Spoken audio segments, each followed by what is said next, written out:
Hello दोस्तों, कैसे हैं आप लोग। आज मैं आप लोगों को एक स्टोरी सुनाती हूँ। इस स्टोरी से आप लोगों को सीख ज़रूर मिलेगा और अगर अच्छी लगे तो एक लाइक ज़रूर कर दीजिएगा।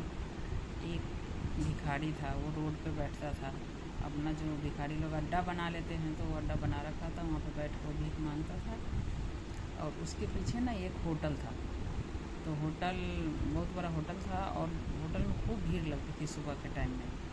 तो वो भिखारी जैसे ही देखता था कि भीड़ लग गया, फिर घुस के उसमें खाना खा के चुपचाप और निकल जाता था। ये कहानी उसका रोज़ का था। वो इंतज़ार करता था कि भीड़ लगे और मैं खाना खाऊँ और निकल जाऊँ। और इस बात की किसी को कानो कान खबर नहीं थी। जितने भी पब्लिक आते थे, नाश्ता पानी किया, चले जाते थे। सुबह के टाइम का ही बात है। तो एक कस्टमर जो था, रोज़ का जैसे कस्टमर बन जाता है, तो एक कस्टमर था। तो वो एक दिन मैनेजर से बोला कि आपसे कुछ बात करना है। तो मैनेजर बोला कि क्या बात करना है, अभी तो टाइम नहीं है, बाद में आइएगा। तो थोड़ी देर बाद वो वेट किया, फिर वेट करने के बाद फिर मैनेजर के पास गया। तो मैनेजर बोला, बोलिए क्या बात है भाई साहब। तो बात यही है कि आपका ना बहुत नुकसान हो रहा है। तो वो बोला, नुकसान हो रहा है, क्या नुकसान हो रहा है। तो नुकसान यही हो रहा है कि एक बंदा रोज़ आता है आपके होटल में और खाना खा लेता है, पैसा नहीं देता है, वापस चले जाता है। तो वो हंसने लगा, करे कोई बात नहीं, एक बंदा नहीं दे रहा है तो कोई बात नहीं, होगा मजबूरी कोई।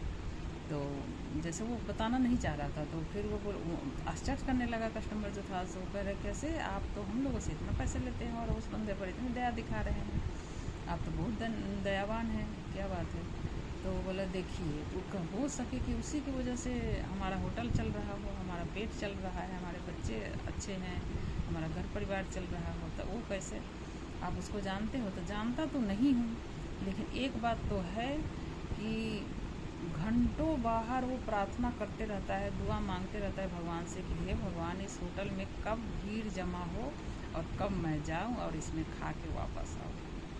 इसलिए हम अनदेखा करते हैं। हम जानते हैं कि वो बिना पैसे दिए हुए जाता है, लेकिन हमें ये महसूस हो चुका है कि उसके वजह से ही हमारे होटल में भीड़ है। तो इस कहानी से आप लोगों को क्या सीख मिला, ये बताइएगा ज़रूर। आप नहीं जानते हैं कि किसके दुआ से आप कहीं से मुश्किल से बच के आ रहे हैं, किसके दुआ से आपके बच्चे कहीं भी है तो सेफ़ है, आप सेफ़ है, आपका रोजी रोटी चल रहा है, वो किसके दुआ से है। ये सब एक सीख मिलती है बहुत ज़्यादा। और वो जो कस्टमर था वो भी बहुत खुश हो गया और बोला, भाई साहब, आपसे मुझे एक सीख मिली है, आज के बाद मैं किसी का दिल नहीं दुखाऊंगा, किसी को अपमान नहीं करूंगा। कोई भी भिखारी रोड पे हो या कहीं भी हो, आप नहीं दे सकते ना, तो आप अपमान भी मत कीजिए। अगर लाचार है तो उसको जो भी आपसे बन पड़ता है आप दीजिए ज़रूर। नहीं, लाचार नहीं है तो आप उसकी रोजी रोटी दे सकते हैं, कुछ नौकर का काम में रख सकते हैं, आप अपने घर परिवार या कहीं रखवा सकते हैं। ये हेल्प हो गया। क्योंकि कोई कोई आजकल ढोंग भी करता है, अपाहिज होकर बैठ जाता है, तो ये सबसे थोड़ा सा बोलना पड़ता है उसे। हमारे बगल में ही एक बाज़ार लगती है यहाँ पर, मार्केट, शाम के टाइम में सब्ज़ी मार्केट, शुक्रवार को हम लोग वहाँ पर, मैं सब्ज़ी लेने के लिए 2-3 बार ऐसे उसको डांटा मैंने। छोटे छोटे बच्चे, इतने सुंदर सुंदर कोमल कोमल बच्चे, और 10 रुपये दे दो, 10 रुपये दे दो, ऐसे बोल रहे हैं। लेकिन 10 रुपये नहीं है। तो मैंने एक दिन पकड़ लिया उसको, मतलब 10 रुपये नहीं, 20 रुपये दूँगी, क्या बात है, कौन भेजा है तेरे को। तो मम्मी, मगर मम्मी कहाँ है, तो घर में। तो उनको कितने भाई बहन हैं, तो 3 भाई बहन, और तीनों भाई बहन ऐसे घूम रहा था। जैसे उसको पकड़ा ना आवाज़, उसको दूसरा भी आ गया, तीसरा भी आ गया, क्या हुआ क्या हुआ क्या हुआ, चल चल चल। वो डर गया, मतलब पुलिस को बुलाए, मांगने आएगा कि तू स्कूल जाएगा। तो नहीं, मम्मी बोलती, उनको मम्मी के पास मेरे को लेके चल। तो उसमें भाग गया ऐसे हाथ छुटा के कि क्या बताएं हम, इतना कोमल कोमल, इतने मासूम बच्चे थे।